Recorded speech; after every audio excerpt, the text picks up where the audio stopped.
नमस्कार, मी निष्ठा सादर करत आहे प्रफुल्ल फडके लिखित कथा लागीर. परबत्या पाटलाची सून कौशी रात्रीची नदीच्या दिशेने चालली होती. काट्याकुट्यातून खास खळग्यातून झपाझप पावलं टाकत अंधारात नदीच्या दिशेने ती चालली होती. कसल्या तरी इराद्याने जाणाऱ्या कौशीला वास्तवाचं भानही नव्हतं. तिच्या डोक्यात एकच होतं, ते म्हणजे नदीकाठी गावातली प्रेतं जाळतात. रात्रीच्या येळी प्रेताचे निखारे थंड होण्याआधी जर कोणी तिथं गेलं तर स्मशानातली भूतं त्या माणसाला झपाटतात.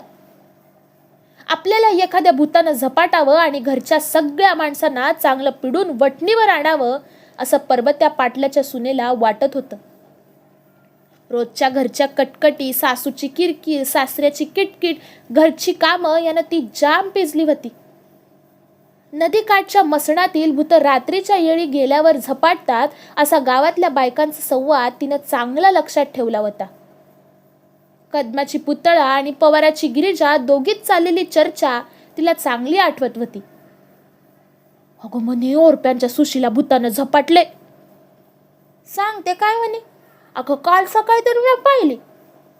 कवा पाहिली तू? सकाळी तर पाहिली म्या. दूध घाला नव्हती का आली? आटीव आटीव नीट आटीव.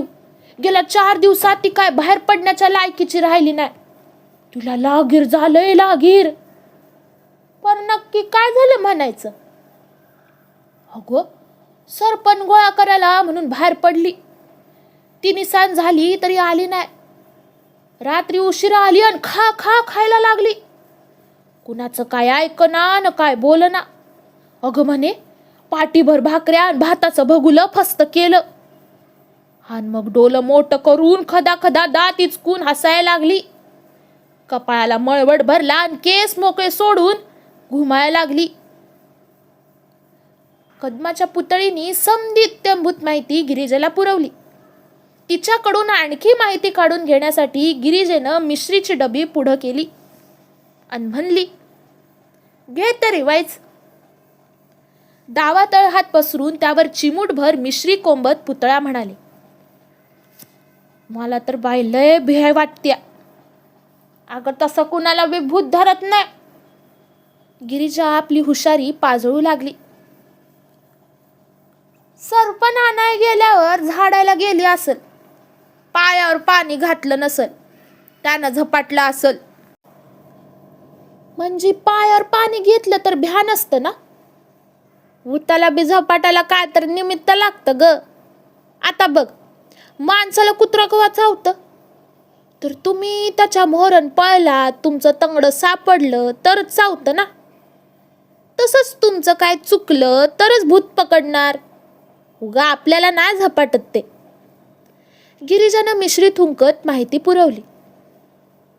पण कवा कवा झपाटतं? दातावरनं बोट फिरवीत पुतळीनं विचारलं. आता आतल्या आवाजात गिरिजा कुजबुजली. अगं 4 दिवसातली असल, पाणी बिनी वतलं नसल तर तेवढाच धागा पकडून भूत खेत झपाटत्यात. बस पाटलाच्या कौशीची ट्यूब पेटली. 4 दिवसात झाडाआड गेल्यावर पायावर पाणी न घेता नदीकाठी जायचं. करकरीत टळटळीत तिन्ही सांजेला गेल्यावर एकदा एखादं झकास भूत, हाडळ, डाकीण शाकीण काय तरी लागल आणि घरात तुडघूस घालून एकेकाला वटणीवर आणायला येईल. म्हण काल कावळा शिवला आणि आज झाडाआड होऊन मसणाच्या दिशेने ती झपाझप चालली होती. आता काय झालं तरी झपाटून घेतल्याशिवाय जायचंच नाही.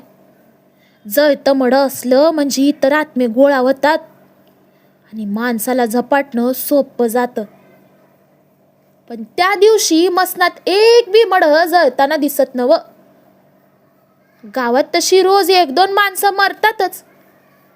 आज कुणा घरी मयत झालेलं दिसत नाही. काय नाही, आज मढं जायला येईपतूर नदीवरून हालायचं नाही. एकतरी माणूस मरलच की. आणि तशीच मटकन नदीकाठच्या वाळूत बसली. ओच्यात बांधलेल्या चिंचा आता वेळ घालवण्यासाठी तिनं खायला सुरुवात केली. काल फाट जाळलेल्या मड्याचं निखारं अद्याप गरम होतं. थोडी थंडी वाजायला लागली म्हणून त्या निखाऱ्यापाशीच ती उभला थांबली. ताजं प्रेत येईल आणि त्याची कवटी फुटली की त्या जाळातच आपल्याला एखाद्या भूतानं झपाटावं अशी तिची इच्छा होती.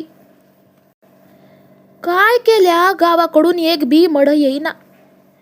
चिंचा खाऊन झाल्या. आता काय करायचं? चिंचुक खाऊया असं म्हणून त्याच निखाऱ्यावर चिंचुक भाजायला टाकलं. भाजलेलं चिंचुक बाहेर काढीपर्यंत गावाच्या दिशेनं जय राम जय जय राम जय राम जय जय राम करीत एक प्रेत यात्रा आली. त्या आवाजानं कौशी भानावर आली आणि एकदम खुश झाली. आनंदाच्या भरात आलं आलं आलं आलं प्रेत आलं म्हणून ती जोरात ओरडली. निखाऱ्यावर भाजलेलं चिंचुक खाताना आनंदानं टाळ्या पिटणाऱ्या कौशीला बघून खांदेकरी जाम टरकले. चित्त्यातलं निखारं खाणारी भयंकर हाडं रात्रीच्या अंधारात नाचताना बघून खांद्यावरचं प्रेत तिथंच टाकून सगळे खांदेकरी गावाच्या दिशेनं पळालं. आता स्मशानात फक्त कौशी आणि ते मढ शिल्लक राहिलं. कौशी लई खुश झाली. भूतानं न झपाटताच आपल्याला इतकी लोक घाबरली म्हणून तिला स्फुरण चढलं. आता असंच गावात जावं आणि परबती पाटलाच्या घरातील समद्यांना धाक दाखवायचा. पर आपल्यामुळं हे मड तसंच तात्कळत न जाळता ठेवावं लागल. मेल्या माणसानं काय केले? त्याला तरी जाळून टाकू नाहीतर माती देऊ असा विचार करून कौशी त्या मड्यापाशी गेली. तर मड लई ढोलं होतं. एवढं रप्प्याच्या रप्प्या. मड एकली कशी उचलणार? आता आली का पंचायत? तिनं तसंच ते फरफटत नेण्याचा प्रयत्न केला.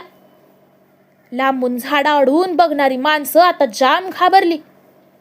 ही हडळ त्या प्रेताला खाणार या समजानं अनेकांचं डोळं पांढरं झालं.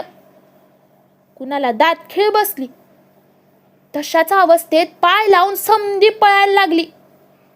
आणि कौशी ते मढ फरफटत नेत होती. तेवढ्यात कुणीतरी म्हणलं, अगं भया तसं फरफटू न ग, किरडी मोडल.